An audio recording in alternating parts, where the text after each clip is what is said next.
নমস্কার, আমি মুনমুন সেন। আমাদের আজকের আসরে শুধু তোমাকে চাইতে আপনাদের সকলকে স্বাগতম জানাচ্ছি। আমাদের এই আসরে আমরা নানান মানুষের সঙ্গে নানান রকমের কথা বলবো, কখনো কখনো একটু টক, কখনো মিষ্টি, আর কখনো একটু ঝাল। তো চলুন শুধু তোমাকে চাই। আমাদের আজকের অতিথি একজন বড় ফিল্ম ডিরেক্টর, মুম্বাই ফিল্ম ইন্ডাস্ট্রির, যে বড় বড় hit film Agnisakshi, Dalal, 100 days দিয়েছে। আমার বন্ধু and very famous director Partha Ghosh. Partha, welcome আমাদের প্রোগ্রাম শুধু তোমাকে চাইতে। Thank you. বলো, তুমি টেক্সটাইল ডিজাইনিং, টেক্সটাইল ইঞ্জিনিয়ারিং করে কি করে এই ফিল্ম লাইনে আসলে? আমি অ্যাকচুয়ালি ছোটবেলায় রামকৃষ্ণ মিশনে বড় হয়েছি। সেটা হচ্ছে দেওঘর রামকৃষ্ণ মিশন। আমি গেছি। হ্যাঁ, খুব ভালো জায়গা, বিরাট বড় এরিয়া। আর আমরা একটা এমন বড় যে গেট থেকে আমাদের থাকার জায়গা অবধি হেঁটে আসতে অন্তত 15 মিনিট লাগে। কত একরের উপর এখন মনে নেই, কিন্তু সেখানে সমস্ত রকম সুযোগ ছিল কালচারাল অ্যাক্টিভিটিসের জন্য। আমাদের শুধু ছেলেরাই তারা ওখানে ছিলাম। আমাদের গান থেকে শুরু করে নাচ, যে কোনো ইনস্ট্রুমেন্ট, যেমন সেতার বলো, যে কোনো তুমি বেহালা বলো, যা চাইবে তাই শিখতে পারবে আর কি, সব ফ্যাসিলিটিস এনেছিল। তো ছোটোবেলায় এরকম একটা ট্রেনিংয়ের মধ্যে দিয়ে চলছিল আর কি।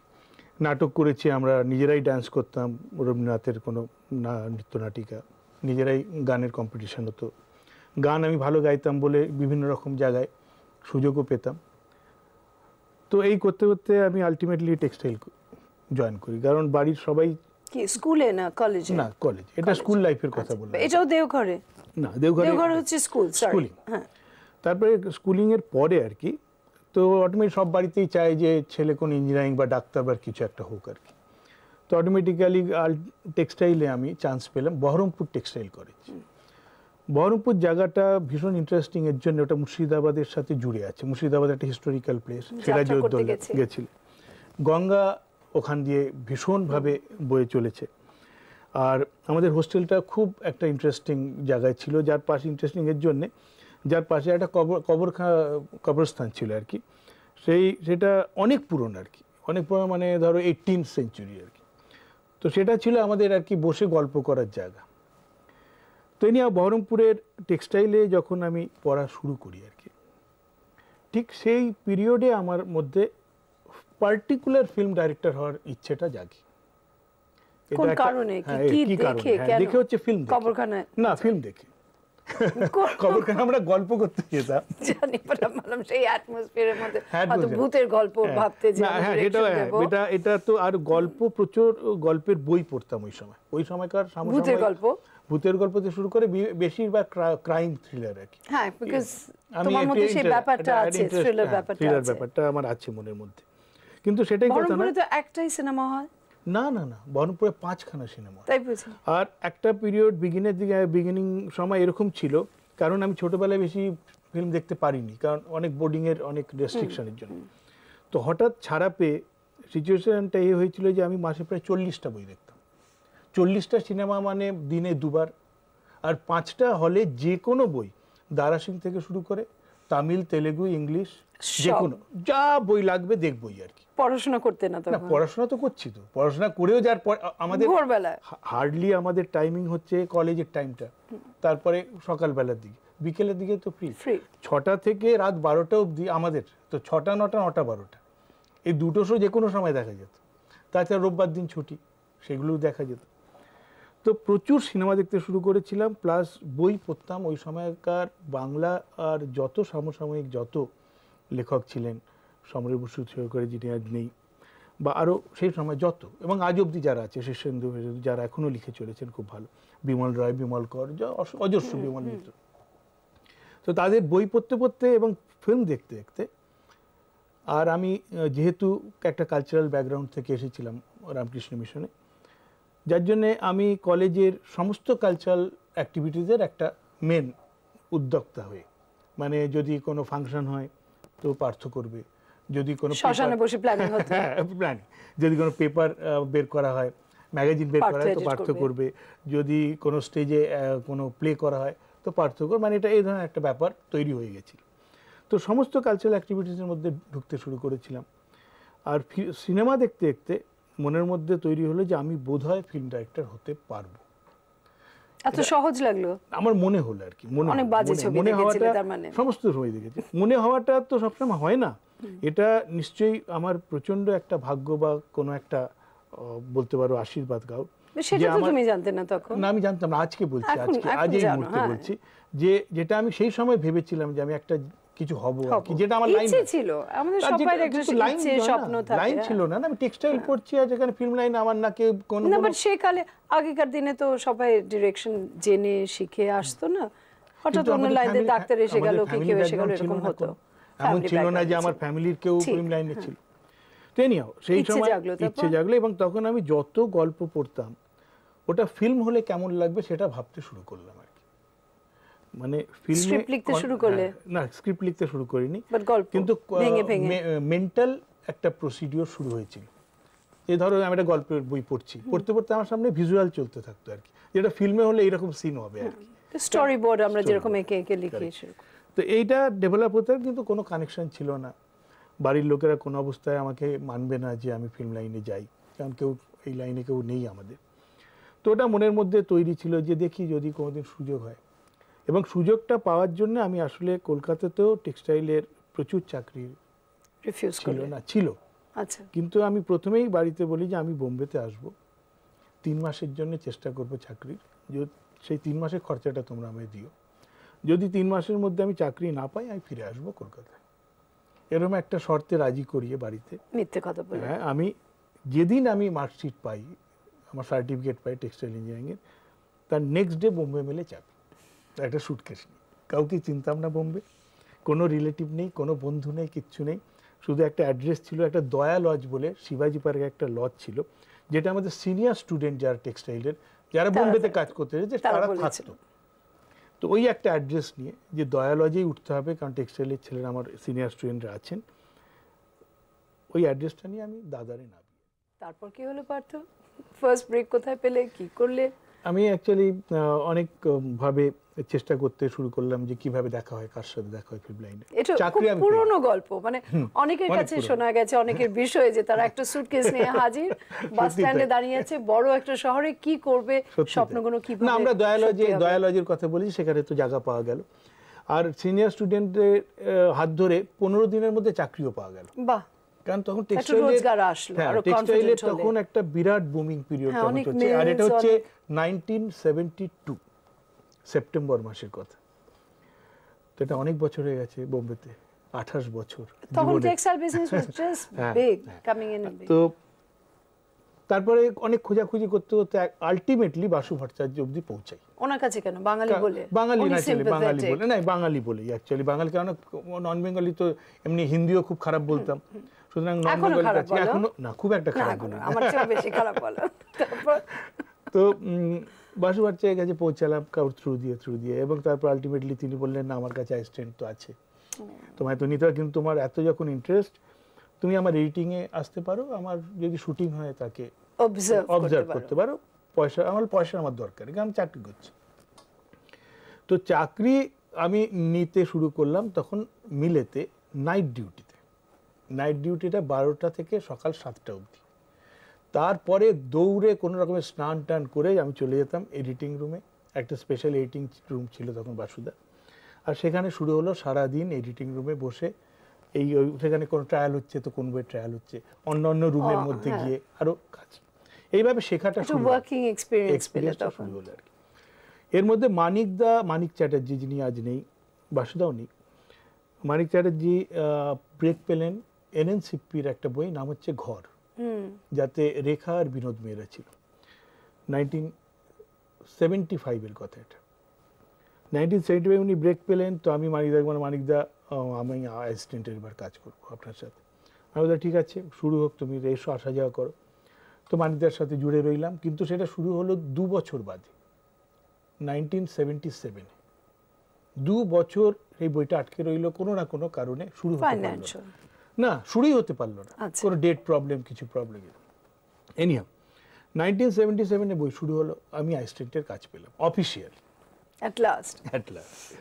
আর বই শুরু হলো রেখা বিনোদ মেহরাকে নিয়ে। রেখা দারুণ আর্টিস্ট, প্রথম আমার এক্সপিরিয়েন্স। হ্যাঁ, এর আগে একটা এক্সপিরিয়েন্স হয়ে গেছিল বাসুদার গৃহপ্রবেশ বইটায়। উনি সঞ্জীব কুমার আর শর্মিলাটা দুজনে ফ্যাবুলাস, মানে ওদের কাজ দেখতে মানে বসে সারা দিন কেটে গেলেও এত অদ্ভুত তাদের কাজ, এত ভালো তাদের ডায়ালগ ডেলিভারি, অ্যাক্টিং, খুব এনজয় করতাম আর কি। কিন্তু অফিসিয়ালি অ্যাসিস্ট্যান্ট হয়ে কাজ করার মজা আলাদা আলাদা। তো ঘরের বইতে রেখা সাথে শুরু হলো। তুমি খুব ডায়লগ পড়াতে শোনাতে? না, আমার তখন ওর ডায়লগ পড়াবার অধিকার নেই আমার, তখন আমার ক্ল্যাপ মারার শুরু হয়েছে। আর ক্ল্যাপও রং মারতাম তো খুব গালি খেতাম, তখন ক্ল্যাপার বয় হিসাবে ঢুকেছিলাম। তো নিয়ম তারপরেই হলো যে ঘর বইটা এগোতে শুরু করলো। মানিকদার মাঝখানে অ্যাক্সিডেন্ট হয়ে গেল বিরাট বড়, বইটা ফির আটকে যাওয়ার মতো অবস্থা হলো। তখন সিপি সাহেব বললেন যে কি করা যায়, তো গুলজারজি 50% বই গুলজারজি কমপ্লিট করতে রাজি হলেন, এবং কারণ গুলজারজি স্ক্রিপ্টের মধ্যে জড়িয়েছিলেন এবং আমরা অ্যাসিস্ট্যান্টরা রয়ে গেলাম। কিন্তু কোথায় একটা খুঁজে বেড়াচ্ছিলাম যে আমি অ্যাসিস্ট্যান্টের কাজ হয়তো আমি বেশি করতে পারবো না। এই করতে করতে স্ক্রিপ্ট লেখা শুরু করে দিয়েছিলাম, নানান প্রডিউসারের কাছে গিয়ে গল্প শোনাতে শুরু করে দিয়েছিলাম। স্ক্রিপ্ট কোনো বিক্রি হতো না? বিক্রি না, আমি ডাইরেকশন দেব। আচ্ছা, আমার স্ক্রিপ্ট তোমার নিজে না যে আরেকজন? না, আরেকজন। আমি ডাইরেকশন দেবো এবং আমি তাতে বলতাম বাসুদার সাথে কাজ করেছি, একটু মিথ্যে বলতাম, কাজ তো করিনি, মানে জাস্ট নিজের রেপুটেশন নিজে বাড়াবার জন্য 2-3টা আরো নাম জুড়ে দিতাম করে। আলটিমেটলি ব্রেক পেয়ে গেলাম। আর ব্রেক পেয়ে গেলাম অদ্ভুতভাবে মাত্র 2 বছরের মধ্যে। 1977 ঘর শুরু হয়। 1979 এখনো মনে আছে, 1979 ফেব্রুয়ারি, সরস্বতী পুজোর দিন মুহূর্ত হয় রিমঝিম বলে একটা বই। রিমঝিমে সেই সময়কার ছিল মিঠুন। আচ্ছা, মিঠুন আবার ভীষণ বন্ধু ওই সময়, স্ট্রাগলিং পিরিয়ড থেকে। তারপরে একটা বইতে আমি অ্যাসিস্ট্যান্টের কাজ করছিলাম, তো একসাথে থাকা এটুকু মানে। মিঠুন যখন প্রথম বান্দ্রায় ফ্ল্যাট নিল, তো বললো চল পার্থ, প্রথম ফ্ল্যাট কিনেছি, চল প্রথম আজ বসে আমরা মদ খাবো। গিয়ে সেই দরজা করে, তখন ফার্নিচার কিছু আসেনি, একটা চাটাই বিছিয়ে আমাদের বসা হলো। এ নিয়েও তো মিঠুন বললো, হিরোইনকে মিঠুন বললো তো আমি করছি তোর সাথে। জারিনা ওয়াব, জারিনা তখন বেশ আপকাম, ও ভালো, চিত্চরি রিলিজ হয়ে গেছে। তার সাথে উৎপল দা, তার সাথে অশোক কুমার, এরকম একটা সেট আপ নিয়ে সলিল চৌধুরী মিউজিক। হ্যাঁ, তো খুবই লাকি। তখন মনে হলো আমার এরকম একটা ভাগ্য, আমি কাউকে চিনি না ইন্ডাস্ট্রিতে, 2-4টে লোকের কাজও আমি হার্ডলি একটা বইতে করেছি, শুধু ঘর অফিসিয়ালি। আর তাতে এত তাড়াতাড়ি ব্রেক পেয়ে গেলাম, ন্যাচারালি একটা সারপ্রাইজিং থিং ছিল আমার জন্য। বইটা শুরু হয়ে গেল, শুটিং স্টার্ট হয়ে গেল, কিন্তু আমি চাকরি ছাড়িনি, আমি ছুটি নিয়ে নিলাম। কেন জানি, এটা কারণটা পরে বুঝলাম। বইটা কিছু দূরে গিয়ে ফাইন্যান্সিয়াল ট্রাভেলে বন্ধ হয়ে গেল। বন্ধ হয়ে যাওয়ার পর এমন একটা সিচুয়েশন এলো যে কোনো কাজই আর হয় না। মানে এমন সময় একটা শুরু হলো যে কোনো প্রডিউসার রাজি হচ্ছে, তো কোনো জায়গায় গিয়ে ফিজল আউট হয়ে যাচ্ছে, কোনো জায়গায় স্ক্রিপ্টের কাজ কমপ্লিট হচ্ছে, তো আবার কোনোভাবে সেটা বন্ধ হয়ে যাচ্ছে। এই করতে করতে অসম্ভব একটা পজিশন। কিন্তু চাকরিটা কোনো রকমে করে যেতে থাকলাম। চাকরিটা ছাড়লাম না, যার জন্য সার্ভাইভ করতে এখানে আমার অসুবিধা হলো না। তবে চাকরিতে কোনোদিন আমি অ্যাডজাস্ট করতে পারিনি। প্রচণ্ড একটা কষ্টকরের অবস্থার মধ্যে থাকতো, এত আওয়াজ টেক্সটাইল মিলে, মেশিন, সে চিৎকার করে করে রবীন্দ্রসঙ্গীতকে ঘুরে বেড়াতাম। করবোটা কি, আমার ভাল লাগছে না এখানে, কিন্তু সেই সকালে আসতে হবে, ডিউটি করতে হবে। তখন আবার সিনিয়র হয়ে গেছি, আমার পোস্ট বেড়ে গেছে। হ্যাঁ, পোস্ট বেড়ে গেছে, তো আমাকে এখন প্রথম শিফটটা, যেটা 7টা থেকে 3টে, সেটা হচ্ছে সবচেয়ে ইম্পর্টেন্ট শিফট। তার মধ্যে তো অত টেক্সটাইল ইঞ্জিনিয়ারিং মানে লুমসের আওয়াজে তো রোম্যান্স জেগে থাকে না, প্রচন্ড কষ্টকর অবস্থা। কি করবো, উপায় নেই, তো নিজেকে ওর থেকে বের করে দেয়। আর কোনোভাবেই কোনো বই শুরু হচ্ছিল না। একটা লং টাইম, 8 বছর কেটে গেল। 8 বছর, অনেক কষ্ট, প্রচন্ড কষ্ট। মানে কষ্ট, এমন কষ্ট। চাকরি ছিল, ওটা কষ্ট নয়। কষ্টটা ছিল যে আমি ওই পোস্টারে আমার নাম দেখতে চাইছিলাম, আমি ওই ব্যানারের মধ্যে আমার নামগুলো দেখতে চাইছিলাম, সেগুলো দেখতে পেলাম না বলে কষ্ট, প্রচন্ড কষ্ট। এই বলছি যে এই 8 বছর পরে হঠাৎ একদিন মিলেতে কাজ করতে করতে একজন পুরনো বন্ধু সাউন্ড রেকর্ডিস্ট এসে বলে যে একটা ছোট প্রডিউসার এসেছে, একটা বই করতে চায়, নতুন প্রডিউসার, তুমি এতদিন স্ট্রাগল করতে আর চেষ্টা করো। এখন আর কি হবে, আর হবে না, তবু দেখা যায়। গোলাপ হোসেন বলে একজন ভদ্রলোক, যিনি মুরাদাবাদ থেকে এসেছে বই করবে বলে, তার কাছে গেলাম। তখন তার মধ্যে গল্প অনেক তৈরি হয়ে গেছে এই বছরে, 8 বছরে কাজ করেছি, অনেক লিখেছি, অনেক কিছু। তা আমি একটা গল্প শোনালাম, তোর হঠাৎ ভালো লেগে গেল, বললো আচ্ছা চলো বই করবো। কি করেছো? এমন একটা বই করেছি, আটকে আছে, কিছু হয়। তার কিছু ক্লিপিং দেখাতে পারি, পড়ে রয়েছে রাশমিন, বলে তাই দেখাও। সেটাও দেখলো, পছন্দ, বলে হ্যাঁ ভালোই, চলো করা যাক। কিন্তু এই বড় বই করতে চাই না, প্রথম এসে ইন্ডাস্ট্রিতে এসে। বলে ঠিক আছে, আপনি ছোটো বই করতে চান, কী করতে চান? বলে একটা ছোটো বাজেটের বই কী হতে পারে দেখা যাক, এই আর্টিস্ট কী আর্টিস্ট হতে পারে বলো। তো শেখর সুমন তখন জাস্ট, এখন যে টিভিতে বিরাট বড় স্টার, সে তখন বেশ কিছু বই করছিল এবং অনেক তো শেখরের সাথে কথা বললাম। সে বললো পার্থ আচ্ছা ঠিক আছে ওকে। তো হিরোইন নেওয়া হলো কলকাতার একটা খুব সুন্দরী মেয়ে, তখন এসেছে নতুন নতুন বোম্বেতে কিছু কাজ করছে, আর সেই সুন্দরী মেয়ে মুনমুন সেনকে নেওয়া হলো হিরোইন। বই শুরু হয়ে গেল আর বই শেষ হলো, আনন্দ হলো। নৈনিতাল, মুরাদাবাদ, খুব মজা করে বই করা হলো, বইটা শেষ হলো। তুমি সিরিয়াস ছিলে আর আমরা খুব হাসতাম। এখন আমি এইগুলো যদি জানতাম তোমার ব্যাকগ্রাউন্ডের কথা, 8 বছরের স্ট্রাগল, হয়তো আমি তোমাকে আরো সাহায্য করতাম। সেখানে আমি সেলফিশলি খুব মজা করতাম তখন। তাই নিয়ে তোমরা সবাই মিলে খুব আমাকে কোঅপারেট করে বইটা কমপ্লিট হলো। কিন্তু বইটা ভালো হতে হয়েও বইটা চলবে, কারণ নো পাবলিসিটি, কেউ জানেই না, নতুন প্রডিউসার কিছুই জানে না, আর কোনো রকম গানও বাজলো না, কিছুই না। বইটা হঠাৎ একদিন হয়ে গেল, কোনো উইদাউট পাবলিসিটি যা হয়, কেউ জানলোই না বইটা, বই চললো। আবার শুরু হলো যে কি হবে। সেই সময় আবার তুমি আমাকে একটা হেল্প করলে, তুমি স্পেশালি প্রাঞ্জিকে বললে যে পার্থর বইটা গিয়ে দেখুন, কারণ ভালো ভালো বই হয়েছে, বই চলে, হ্যাঁ বই চলেনি, দেখুন যদি হয়। তো প্রাঞ্জিকে নিয়ে এলে একটা ট্রায়ালে, প্রাঞ্জির দেখে বইটা ভালো লাগলো, বললো হ্যাঁ মানে ডাইরেকশন হিসাবে ভালোই করেছে। আচ্ছা, ট্রেড পেপারগুলোতেও আমার কিন্তু প্রশংসা হয়েছিল। তারপরে আমাকে প্রাঞ্জি ডাকেন যে ঠিক আছে একটা কেন প্রপোজাল তৈরি করা হোক। জওয়ানি দেওয়ানি বলে একটা বই হচ্ছিল প্রাঞ্জির, ভাস্কর সেটি খুব আপকামিং একটা ডাইরেক্টর, সে করছিল। আমির খান আর ফারা। 100 ডেজ বলে একটা বই, উনি অরুণ ভট্ট বলে একজন ডাইরেক্টর গুজরাটি, ওনাকে দিয়েছিলেন, তখন ওরা প্ল্যানিং স্টেজে চলছে। কিন্তু এটার জন্যই বলছি যে ভাগ্য কোথায় টেনে নিয়ে যায় দেখো। হঠাৎ একদিন ভাস্কর সেটি, যে ডাইরেক্টর জওয়ানি দেওয়ানি, ও একটা অ্যাক্সিডেন্টে মারা গেল। জওয়ানি দেওয়ানির ডাইরেক্টরের পোস্ট খালি হয়ে গেল। সেখানে তুমি ঢুকে না, সেখানে আমি ভাবলাম বোধহয় আমাকে ওইটা চান্স দেবেন, কারণ 1.5 বছর ধরে আমি স্ট্রাগল করছি প্রাঞ্জির কাছে। ঘটনাটা হয়ে গেল উল্টো। অরুণ ভট্ট যে 100 ডেজ নিয়ে ওয়ার্ক করছিল, তাকে উনি শিফট করে দিলেন জওয়ানি দেওয়ানিকে, আর 100 ডেজের ডাইরেক্টর খালি হয়ে গেল। অদ্ভুতভাবে এই বইটা আমার কাছে এলো, আর তোমার কপাল খুলে গেল। আর সেদিন আমার মনে হলো যে এরকম ভাবে যে বই যখন আমার কাছে বই এসেছে, তখন হয়তো উপরওয়ালা আমায় কোথাও একটা নিয়ে যাওয়ার জন্যই প্ল্যান করে এই বইটা আমায় দিল। ওই বইটা স্টার্ট হলো, একটা বড় সেটআপ হয়ে গেল, জ্যাকি, তুমি, মাধুরী সবাই মিলে। আর ওই বইটা আমার পুরো লাইফের একটা চেঞ্জিং। সব ভুলে গেলাম না, মানে পুরো একটা লাইফে স্ট্রাগল, অত বড় একটা ছবি পাওয়া, আর ওভাবে বইটা লোককে ভালো তুমি লেগেছিল। এবং এই প্রথম স্টেপটা প্রচন্ডভাবে আমার ফেভার করে এবং আমার কাছে বই আসতে শুরু করে। তারপরে তুমি করলে অগ্নিসাক্ষী। না, তারপরে আমার এখন অবধি 12টা বই রিলিজ হয়েছে। কটা করেছো? 12খানা বই রিলিজ হয়েছে। 12খানা মানে প্রথম বইয়ে তেরে বিনা কে জিনা তোমার বইটা, তারপর 100 ডেজ, তারপরে গীত। নেক্সট বই আমার রিলিজ হয় কোহরা বলে একটা বই, আরমান কোহলি, আয়েশা জুলকা। ওর পরে আসে দালাল, দালালের পরে আসে তিসরা কোণ, তারপরে আমার বই রিলিজ হয় অগ্নিসাক্ষী।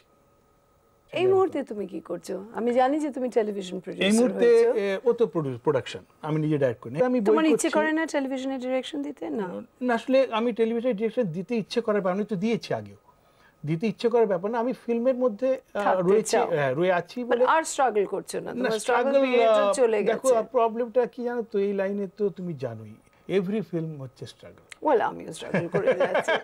আমি খুশি যে তুমিও স্ট্রাগল করছো। ফিল্মে এক্সাম দেওয়ার মতো, আবার সেই ফাইনাল এক্সামে বসা।